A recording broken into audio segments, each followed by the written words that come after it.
tur bi rek li tax ñu dalal ko wax ci actualité bi mooy coow li nga xam ni fan yi yëpp moom la ñuy waxtaanee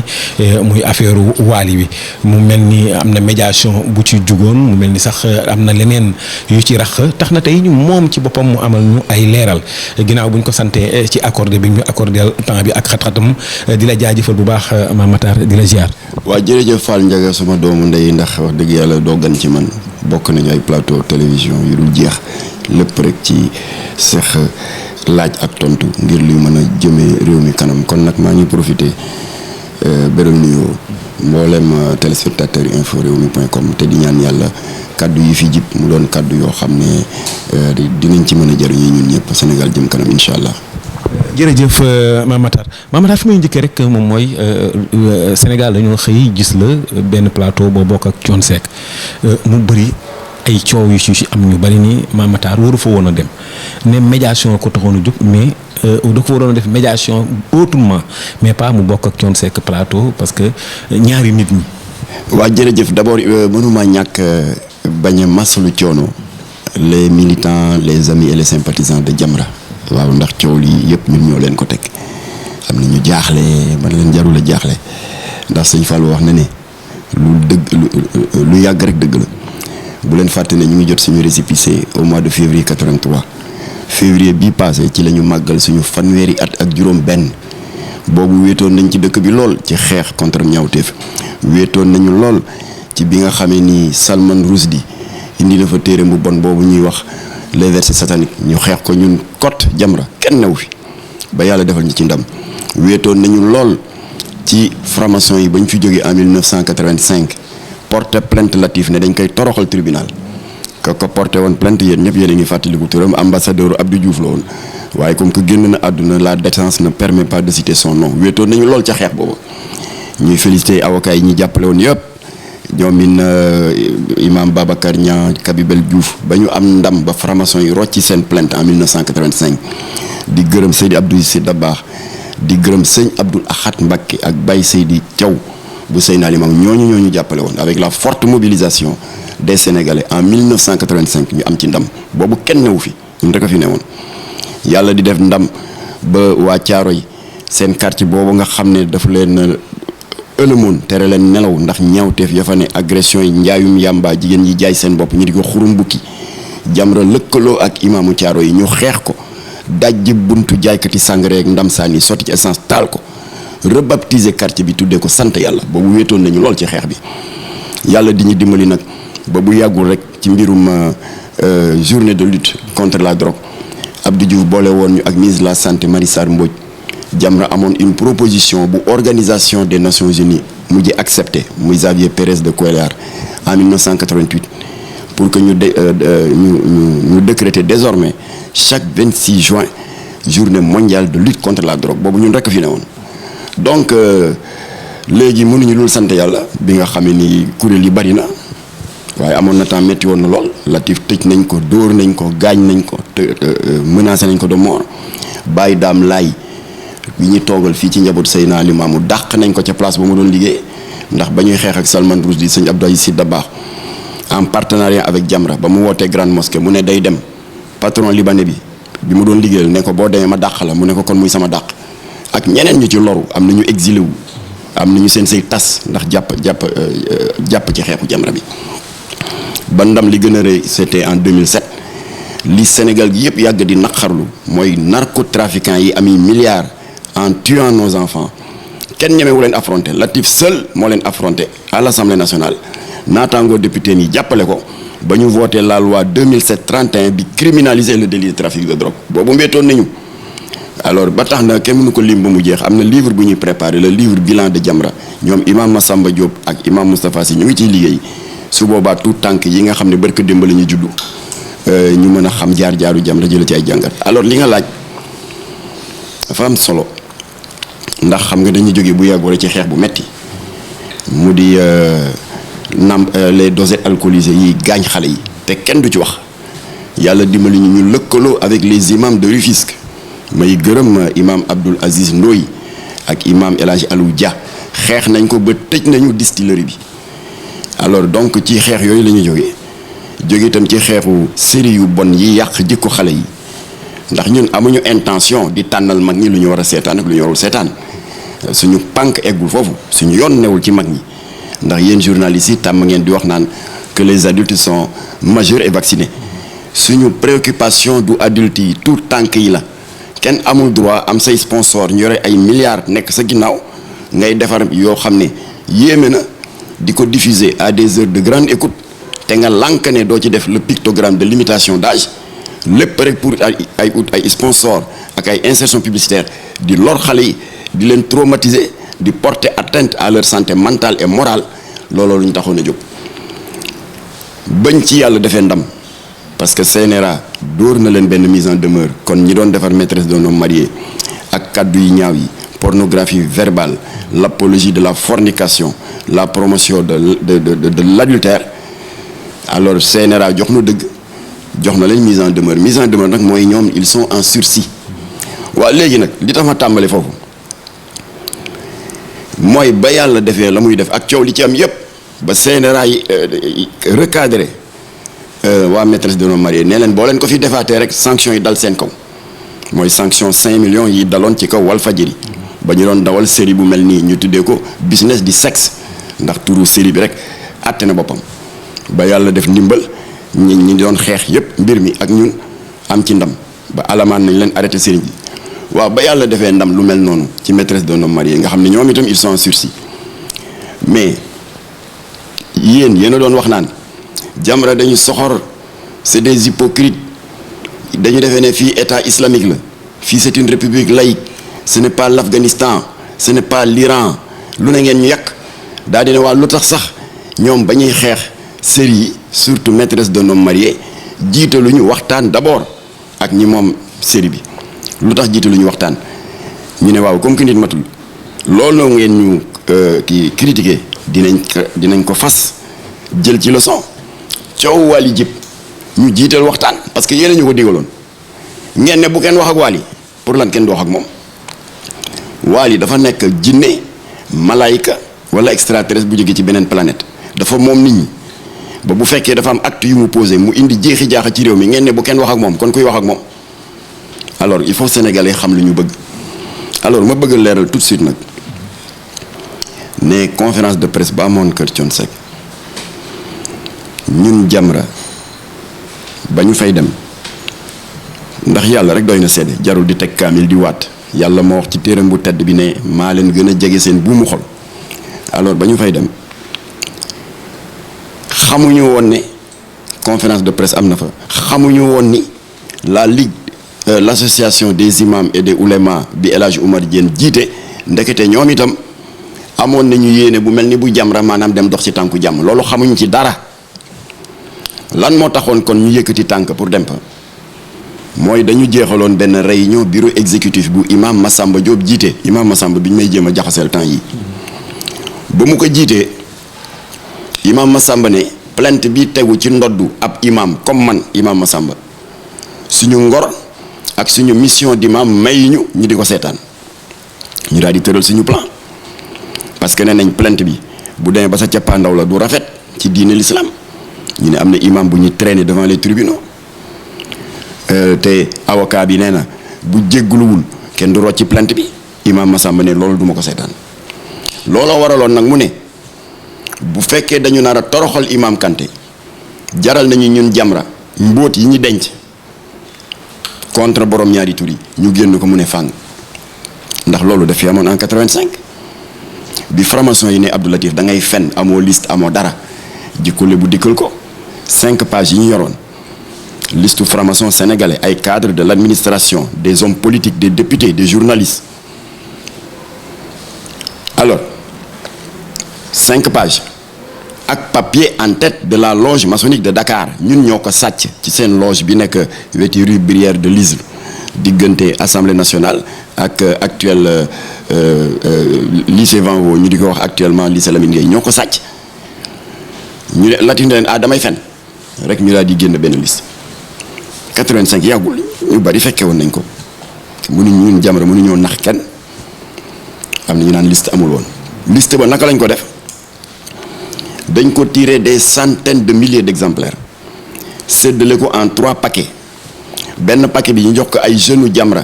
ñu dem ci juma Alaaji Rawane Mbaye bi nekk fii ci rue Blanchot.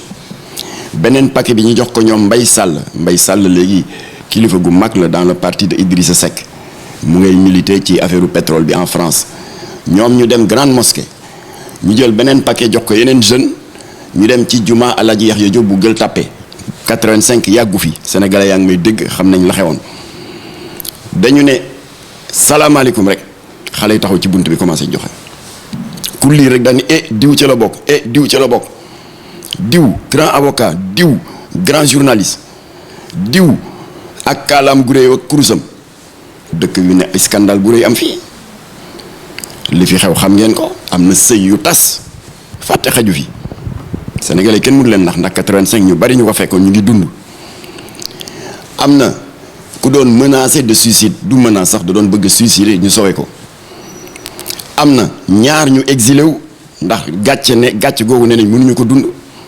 dañ doon wax naan ñun dañuy fen kenn ki malheureusement il est mort finalement au Brésil waaye dafa feebaroon rek problème cardiaque xam naa naxar la de keneen ki ba fii may waxee yow mu ngi Atlanta nee na dellu ci Sénégal dee moo ko gënal ndax dañ ko fi respecté woon kenn xalaatul woon ne bokk na ci ñooñu bu yàggul la takk benn jabaru américaine blanche pour mën a am la nationalité américaine. Bref dommages collatéraux yi foo ko natt weesu na ko te benn page la rek sur 5 léegi ñu doon pousse Latif naan ko génnal yëpp ba yëf ya tàngee noonu. Jamra def dégâts yu dul jeex ci dëkk bi ñooñu dañu daw ils ont pris la fuite kenn déggatu leen Jamra des seul ci toolu xare bi comme tey Sénégal yëpp di ñu saaga yéen a bon yéen a soxor tas ngeen sëyu jàmbur am na doom yoo xam ne dañu dëddu seen baay ndax nee nañ xam ñu woon seen baay franc-maçon la am na ku doon xaru ñu sowe ko am na ñu gàddaay génn réew mi Jamra yéen a soxor ña taxawoon ba forcé ñu pour ñu génne li si ñu daw. moo tax nag bi coow li jibee Imam Massamba moo wax loolu dafa ne ku bëgg fitnaal Imam Kanté dinañu génne liste bi bii du liste franc-maçon liste ay punkalum borom ñaari tur yu nekk fii ci dëkk bi ndax xam ngeen ne état Sénégal dafa def loo xam ne c'est contradictoire dafa def article 319 ne xaraamal nañu union contre nature nag contrairement ak li Sidiki Kaba wax l'ex-ministre de la justice nekkul rek homosexualité déedéet union contre nature lépp luy union contre nature mu ngi ci homosexualité lesbianisme la zoophilie mooy ñi amee feebaru ngóor jigéen di tëdd ak mala et la nécrophilie mooy ñi amee feebaru ngóor jigéen di xaar ba guddi ñuy dem di tëdd ak néew yi. alors article 319 ne rëbb nañu mbooleem xeetu union contre nature yooyu waaw naka la Sénégal di nasee loolu ba noppi jóg di autoriser juróom-ñeenti kuréelu góor jigéen jox leen ay récépissé ak ay kii autorisation légale daal maanaam équipe bu nawetaan yu légal yi ay xandaaloog ASC ñaay cokkee rek et cetera bu ñaari tali xam nga dañu am existence légale non seulement équipe nawetaan lañu waaye association sportive et culturelle lañu alors dañu am récépissé ak numéro d'enregistrement bu leen ministre de l'intérieur jox góor jigéen yi léegi ñu dañuy def ay kuréel dem ci état bi mu jox leen lu mel noonu ba noppi yow nga ne da nga koy combattre bokk na ci ñaar yoo xam ne ñun duñu leen may jàmm tant que état bi dissoudre ko mu di surtout sourire de femme muy góor jigéen ñi lay lesbienne. alors kon Imam Massamba daal di ne kon liste bi jot nañ ko parce que dafa am benn ambassade jarul ñu du ko tudd fii bu doon bind ñooñu lettre di leen yëgal ne créé naa benn fonds pour di leen financer ndax dégg naa Sénégal dañuy xatal góor jigéen ñi amu leen aafiya ku ci am projet bu crédible ñu financer ko ambassade boobu moo juum ba mu leen koy yónnee en mailing daal di ko yónnee ci adresse email officielle bu Jamra ong@jamra@hotmail.com ñun ñu jot ko ak papier en tête ambassade bi kon du document bu ñu bind ak loxo comme ni ma koy déggee ci réseau yi non mu ngeeg ñun waaw ñu ne yëf yi bu naroon dem ba sa cappaandaw la ñu nar a def naka su dul noonu te imam bi moomul boppam parce que manteau bi mu sol imama moo ko moom qui est une institution islamique bu ñu naroon dem ba nar a porter atteinte à sa dignité ñun dinañ génne la si wow loolu la imaam rek wax ci ay nit topp ci ginnaawam waaw du dëgg génne ko suñu xel dem ci 85 ci franc-maçon yi ndax buñ ko génnee réew mi tas am na ñoo xam ne fu sa xel daj ne amul am na fa ñooñu lay wax ne nag nañ ñu bàyyi ñun ñu xool suñu stratégie parce que naru leen fi def lu dul la ngeen fi defoon 85 rek pousse ñu ba ñu génne une page de la liste des francs-maçons ay kër tas am ñu dee am ñu exilé wu yéen ñi doon pousse ngeen daw. voilà léegi nag imaam moo ko téye ne du ma ko joxe yàlla dogal wax naa la ko sànq ñu daal di def suñu stratégie daal di ne léegi mënuñoo supporter ab imam ñu porter ko plainte nar ko traîner devant les tribunaux kon imam Massamba ne kon li gën comme que bu ñu génnee liste bi danay tas réew mi nañu def médiation nag mënoo ko def te amuloo accord ñaar ñi jote mënul ne imam Massamba yónni ma man en tant que vice-président chargé de la communication yónni Alaaji Moustapha Sy mu ngi may dégg le vice-président le trésorier national de Jamra mu ne leen na ngeen seeti Thione Seck ak imam Kanté pour que boo leen waxtaan ak ñoom ñaar ba ku nekk sa mer wàcc man jox naa leen rendez-vous le 19 di ajuma bii di ñëw si sama jumaa ji nga xam ne ñaar fukki at ak juróom-ñaar maa fay jiite parce que man imam Massamba maa fa doon suma baay di muqaddamu Seydil Hadji Malick Sy de Alaaji Cheikh Tidiane Diop alors jox naa leen rendez-vous foofa jënd naa ñaari kaamil bu bees ni ko Seydina Mohamed waxee pour que bu ñu ñëwee fekk waxtaan nañu waxtaanu biir néeg ba lépp sedd mbooloo mi ñëw ma xutbaal leen jox ki porte plainte kaamil ki ñu porte plainte kaamil ñu accolade affaire bi jeex loolu moo doon suñu plan ñu daal di jóg nag pour jëfe ko ñu nekkoon nañ jëkke ci fi gën a jafe mooy ki porte plainte parce que kooku moom meram ne day porte plainte ñu jóg dem kër Thione Seck ba ñu demee fekk ci diggante bi déggoon nañu ne te ministre de l'intérieur mu ngi may dégg ndax ñoom jot nañ information bi comme ñun am naa ci lu wér que am na ay groupuscule extrémiste yoo xam ne seen yoon new ci lii parce que kii c'est un conflit privé yu dank fanaanal pour bëgg def loolu Kocc Barma di wax dàq sa ginaar waxaale sa soxla mais loolu lu ne xaj na ci fekk Thione Seck aussi il l'a dit parce que askanu géwël dañu am mbooloo wax na ko ci conférence bi kon jëwuma ko nee na am na ñu ko bindal lettre Italie France ak fu ne ko ñoom dinañ dagg seen billet pour bésu procès bi ñoom ñu teewee ko waaw ñaari communauté yooyu bu ñu affronté jouru procès bi fu Sénégal jëm surtout am na ñoo xam ne seen yoon newul ci conflit bi mais dañ ci dugg dañ ne lii amuñu droit seetaan ko ñu ne kon nañu jëkkee ci ñi déposer plainte alors ba ñu ñëwee yéen ñi ñëpp a nga foon d'abord li ma jëkke jaaxal mooy oto yu bari yi gaare buntu kër Thione Seck ma daa dem Moustapha Sy ma ne waaw kii oto yi gaare buntu këram bari na lu fi xew mu ne loolu day xaw ma ci dara ma ne ko xàmme naa ci benn oto yi defe naa oto i rajo la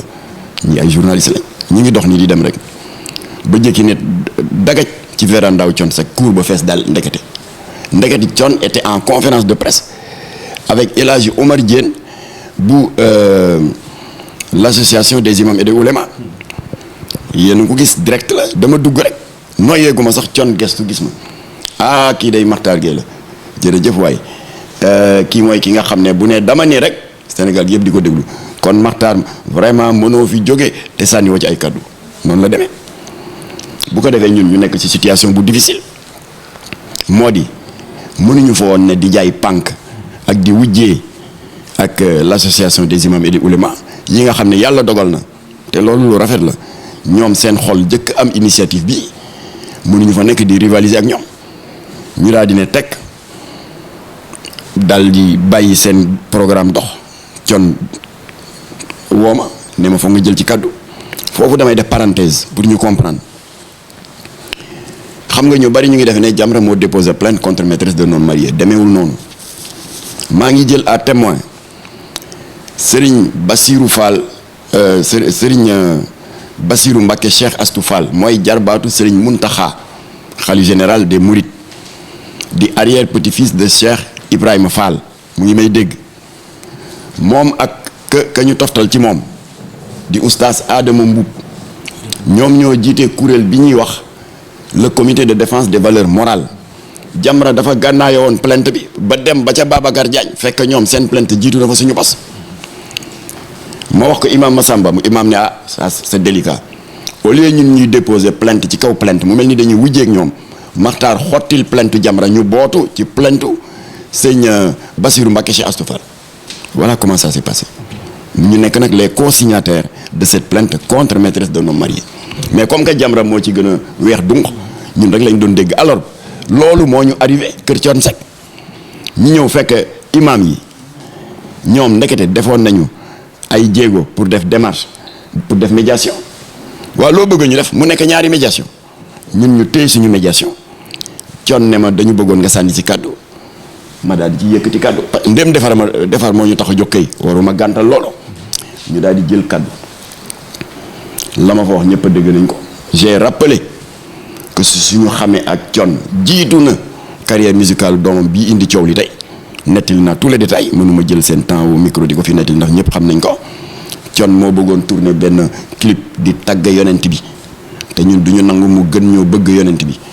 daa di sàkku ci Latif rahmatullahi alayhi pour ñu abal ko siège yu Jamra ñu tourner ko fa. Latif non seulement abal na ko siège yi waaye abal na ko sax ay figurant mooy suñuy taalibe ndax jamono booba dañu doon def benn expérience pilote d'école coranique sans mendicité pour wan état bi ne mënees naa tàggat xale yi ci xaala laahu xaala rasulullah te kenn du leen yalwaanloo. alors Thione tourné clip bi ba mucc ayib ñëpp seetaan nañ ko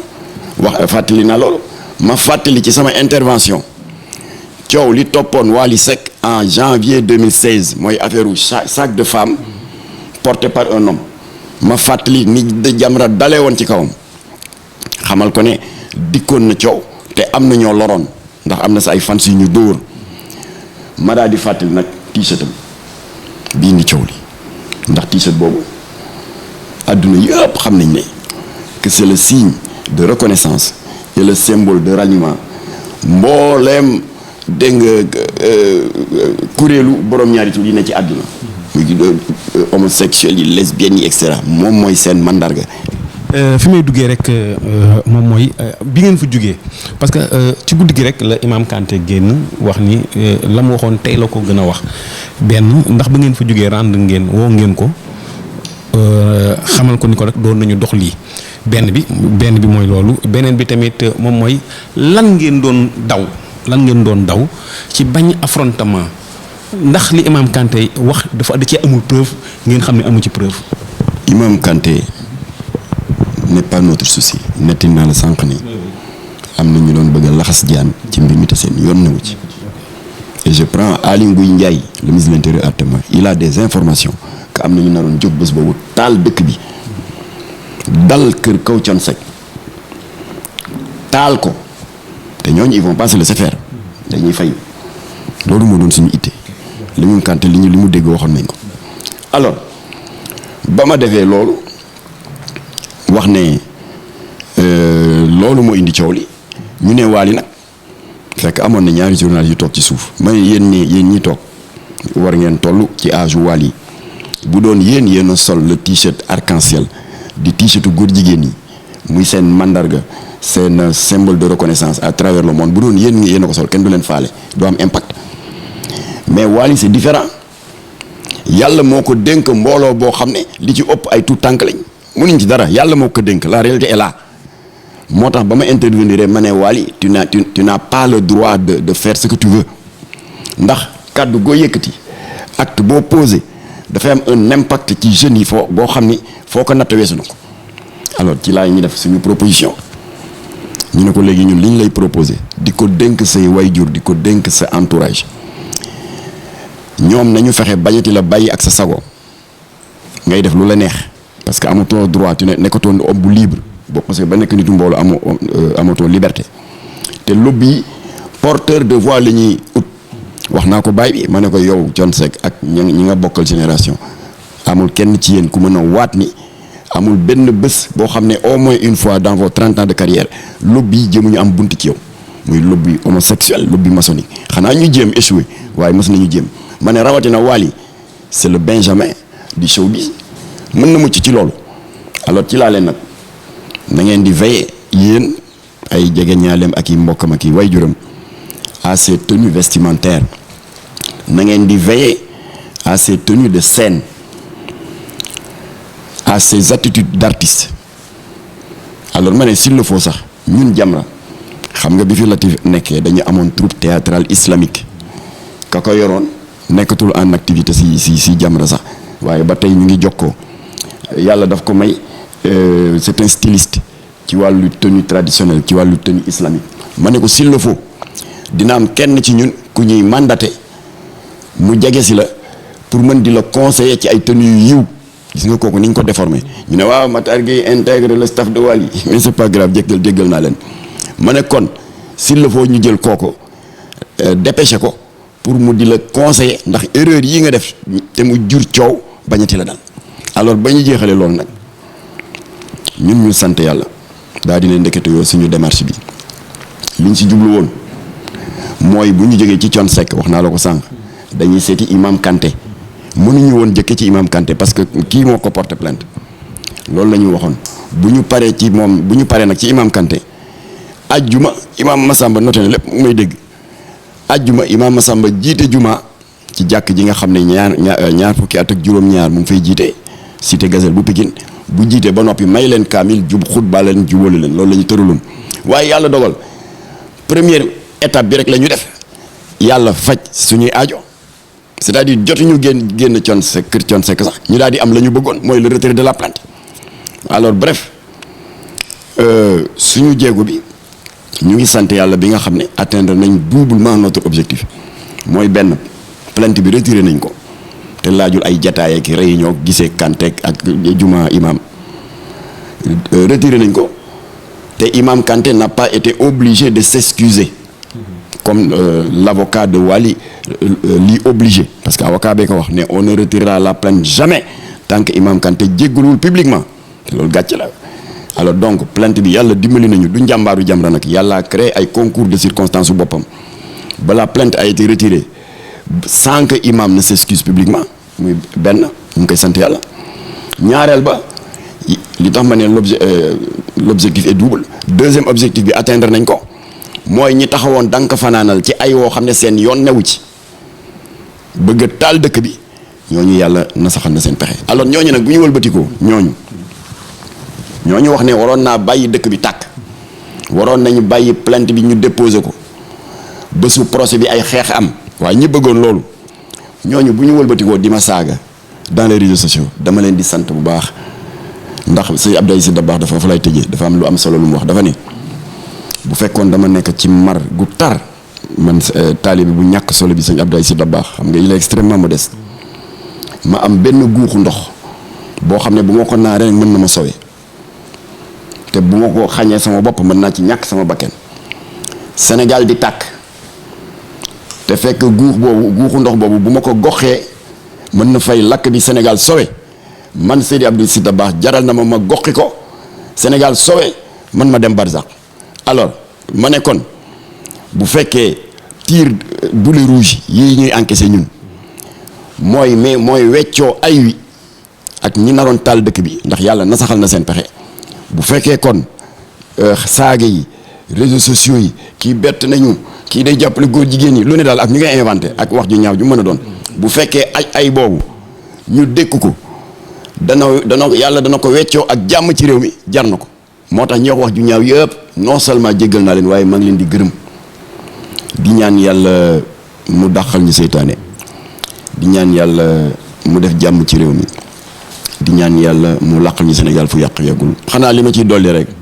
ndéem roy bi ñu bëgg a rey ñun ñëpp Seydina Mohamed bu dee dëgg la ci ñun bu ñu jàpp ne rek nekk jullit mooy shahadaat ak di julle di këpp-këppal joxe asaka ak woor weeru koor ak dem màkk bu la ko mëne Seydina Mohamed nee na jullit yemul foofu asalaamaaleykum wa rahmatullah